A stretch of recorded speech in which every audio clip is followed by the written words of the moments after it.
be vulnerable to the rain, the full rain lead from Pelipper and Urshifu. Wouldn't be surprised to see a little bit of hedged bets from both sides, something like Urshifu plus Calyrex Shadow Rider, but no, just the Incineroar and the Shadow Rider up against the Raging Bolt and Calyrex Ice Rider on Ryan's side. Well, as we enter into the grand finals of the LA Regional Championships, both of our trainers are going to lead with their single restricted right away. The Shadow Rider Calyrex X, the Incineroar, and the Raging Bolt, and Ice Rider Calyrex here for Ryan. This isn't an Assault Vest Raging Bolt, there is no Snarl, so a little bit more vulnerable to Astral Barrage and not going to be able to disrupt the Calyrex Shadow Rider on the other side quite as much. Of course, the Calyrex Ice Rider has to be fearful of Astral Barrage plus knockoff, probably enough damage to pick up a KO. Wouldn't be surprised to see a very quick Terastallization here to keep the Calyrex Ice Rider safe, but also Calyrex Ice Rider can just protect itself like Raging Bolt, try to deal with these two Pokemon for a couple of turns since the Fake Out could be coming in anyway. Yeah, and it's not too bad to maybe just try to go for that Terastallization anyway. I think it's really tough when you're taking a look at the Calyrex, though. It's like, well, I would love to be able to just make sure I can set up a Trick Room, but I think you're in a position now, just try to get a little bit more damage, don't you think? Trying to get as much damage as possible, never a bad idea. Either player could just take decisive KOs on this turn. This is a volatile position. It's not just some safe, diffuse, passive position, and it's the Raging Bolt actually going for the Electric Terastallization, trying to amplify its damage and look for big KOs. This has been a very, very fast meta as Regulation G has developed, as we do see this Fake Out into the Ice Rider Calyrex. It provides an opening here for the Shadow Rider Calyrex on Montana's side to go for a big nasty plot to increase its special attack, but the Raging Bolt not only getting a boost from the booster energy, but also being able to get that Thunderbolt is going to do some huge damage into that Calyrex before it gets a chance to attack on this next turn. A really smart play from Ryan. Getting the Thunderbolt into Calyrex on that turn means the Calyrex can't just go out on the offense with Astral Barrage next turn, or it would risk falling prey to a Thunderclap. But if you play passive for even one turn, that could give Calyrex Ice Rider the window to go for Trick Room. So you can't just do something like Protect Calyrex and go into Clefairy, like, I'll follow me the Thunderclap and then I'll be safe, because by then there may be Trick Room up. Yeah, but that's where this Incineroar can really come into play here on Montana's side. You've already invested the Terastallization into this Raging Bolt, which means that this Calyrex can no longer get away from something like that knockoff. It would remove the Clear Amulet, do a ton of damage, and also mean that this Ice Rider Calyrex could get kept in check. Just things like the Parting Shot, as well as something like the Intimidate's coming back in. But even though the Thunderclap was something that Ryan was pressuring into this Calyrex, it doesn't even fall for it. It's going to be a huge taunt into this Ice Rider Calyrex, meaning that it's no longer able to go for the Trick Room. Huge play. Well, Montana finds a couple more boosts, finds a way to disrupt the Trick Room. Raging Bolt still threatening the Thunderclap, but now maybe a little bit safer to try to pivot out into something like Clefairy to deal with the Thunderclap. And Montana does it in style, not just getting the Protect on the previous turn, but getting another nasty plot off, recognizing that it wasn't going to be a Glacial Lance on that turn, wasn't going to be a Thunderbolt. And so now Calyrex Shadow Rider so threatening at +4 special attack. Incineroar weaving in Taunt at just the right moment, now able to have Calyrex Shadow Rider protect itself, and Incineroar should be able to get off the field after maybe taking a giant Thunderbolt. Yeah, I mean, the Thunderbolt is definitely still going to be a problem because that is still like a double stab. You got the Parting Shot, though, into this Raging Bolt to lower its special attack just a little bit, but here's that pivot you were talking about to get something else a little bit better alongside that Shadow Rider Calyrex.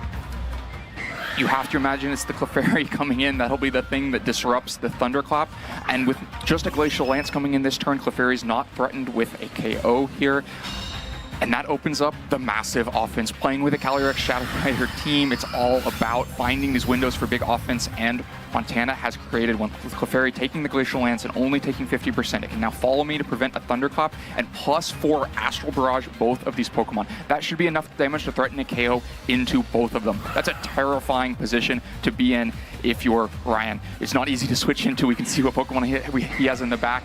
The Pelipper could come in and survive with a Focus Sash, but something's going to have to stay vulnerable here. Calyrex can't protect itself because of the taunt, and so it's the thing that goes out into Pelipper and saves the Calyrex Ice Rider for later on in the game.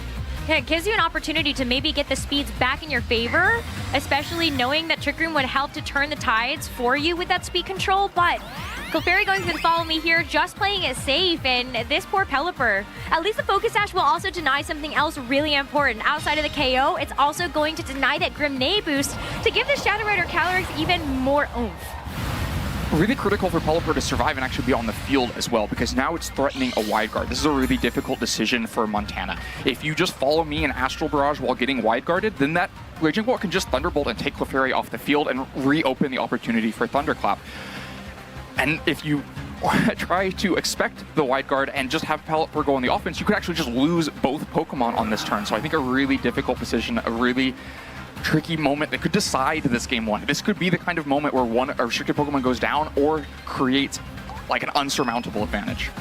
This is definitely a very difficult position to be in, especially when a metagame that is as fast as this means that the margins for error are so small. This Shadow Rider Calyrex is going to terrestrialize into the Fairy type, and maybe if it goes for something like the Draining Kiss, it's able to actually get a ton of HP back, especially when you know that this Pelipper has this wide guard available to protect your team. But Clefairy going for the follow me means we will have to wait just a couple more seconds to see what the Shadow Rider Calyrex decided to lock into, but it is the Draining Kiss, plays around the wide guard perfectly, landing that into the Raging Bolt, dealing a one-hit knockout, and getting all of that HP back.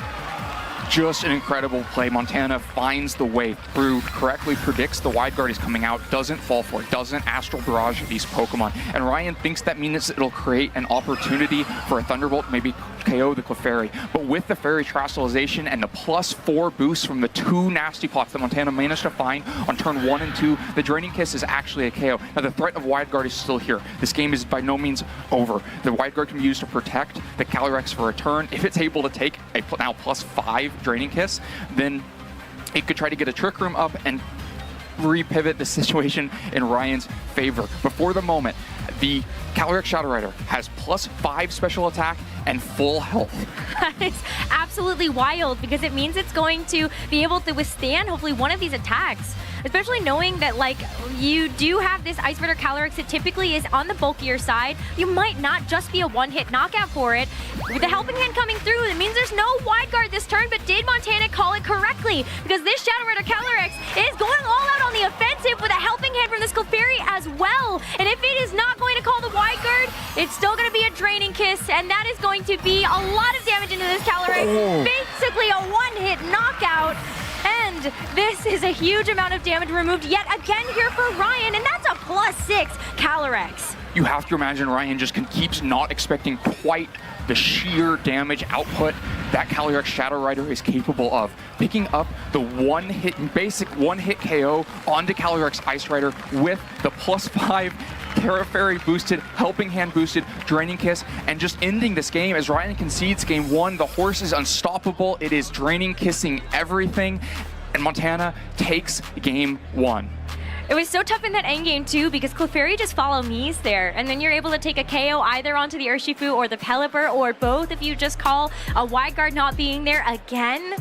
Wow, what a performance by Montana in this very first game, especially having to make some really difficult decisions.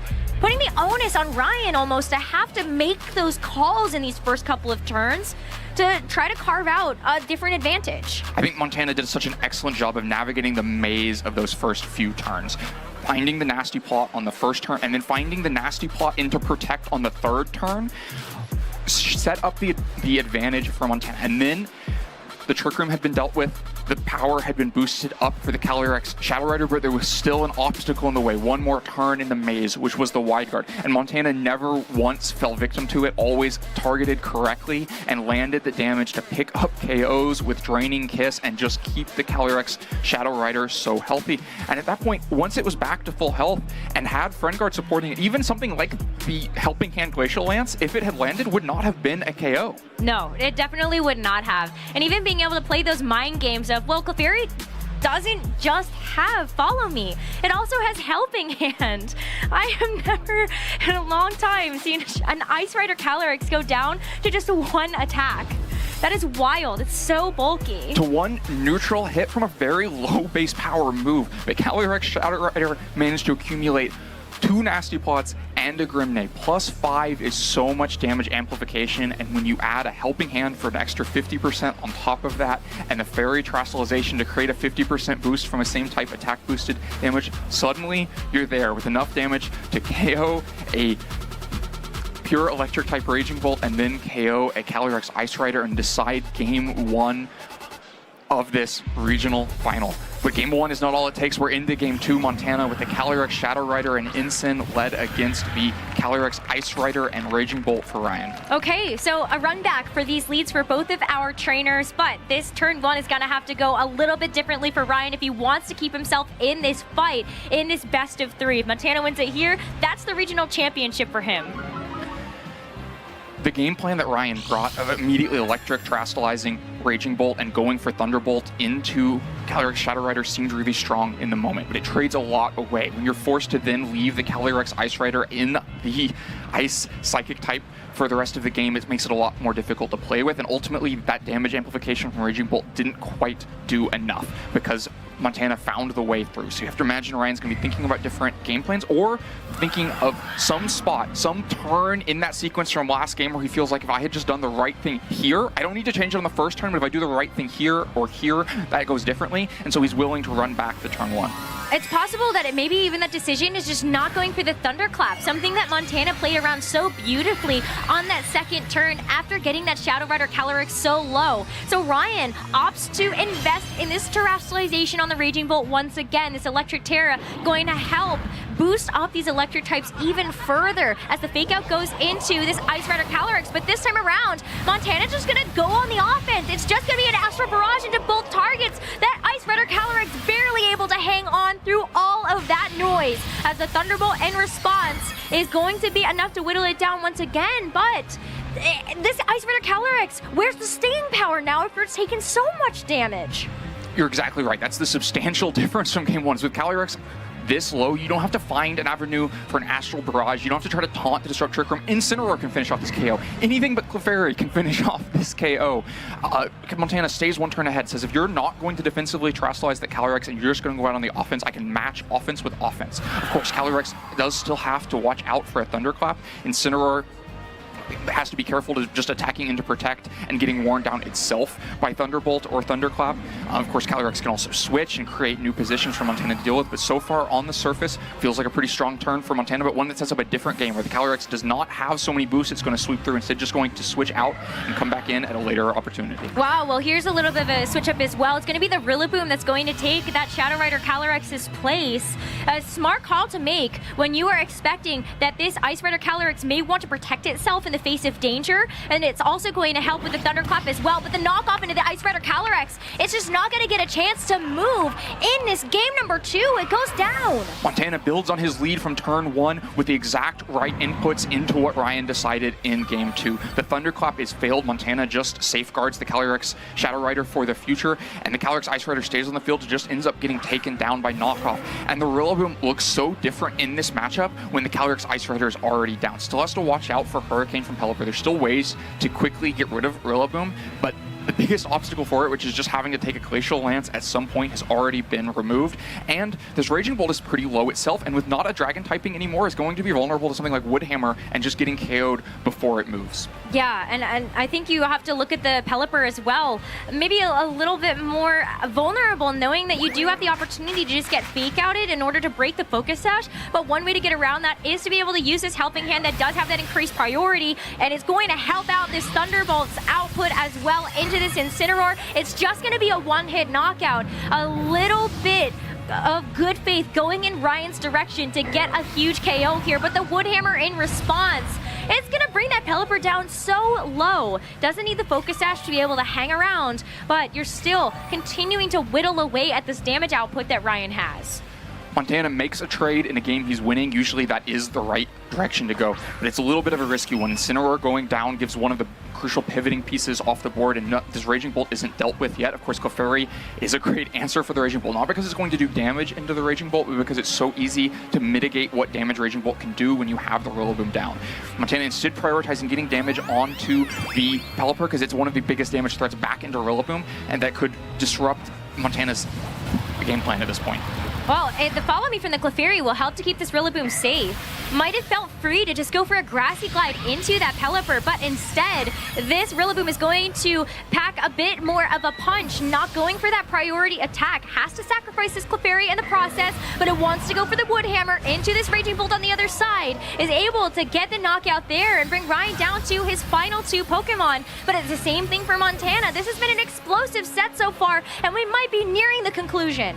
Both players willing to make trades means this game is resolving quickly. We're down to 2-2, but for Ryan, I think this is the right 2-on-2 to have. Has the Choice Scarf Urshifu left at the end of the game.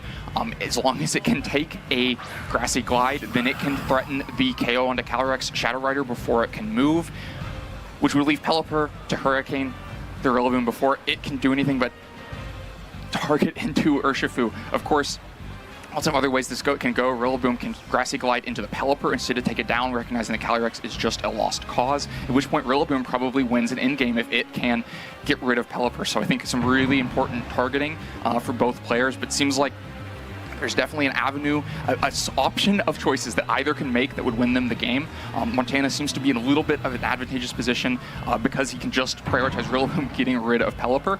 Urshifu, with the Choice Scarf, can't lock into a move that easily deals with both Rillaboom and Calyrex. So you've got to make a call here, and it's not a very easy one, especially when U-turn is not going to be the most impactful of moves, despite the fact that it is going to be super effective into the other side. But this Shadow Rider Calyrex is got 4 more lives to stand on here as it takes its Fairy Terrestrialization and is going to hope for the best. It wants to maybe even boost up something like that Draining Kiss to make sure that it's going to be getting even more damage back, but as the Pelipper goes for the Helping Hand, it is going to get taken out. So smart call to just go for that increased priority to boost up this Urshifu's damage in the rain with the stab. This Surging Strikes into the Rillaboom. Looks like it is going to be very close, and close just might not cut it, as that Rillaboom is able to hang around with the Shadow Rider Calyrex also going to be able to go for an attack here. This Urshifu might just be down for the count, as it's going to be the Draining Kiss, getting a little bit more boost thanks to that Fairy Terrestrialization. It's just a one-hit knockout anyway, and with that, Draining Kiss, Montana Mott becomes your Los Angeles Regional Champion! So well played from Montana. 2 different game plans over 2 games to cleanly take that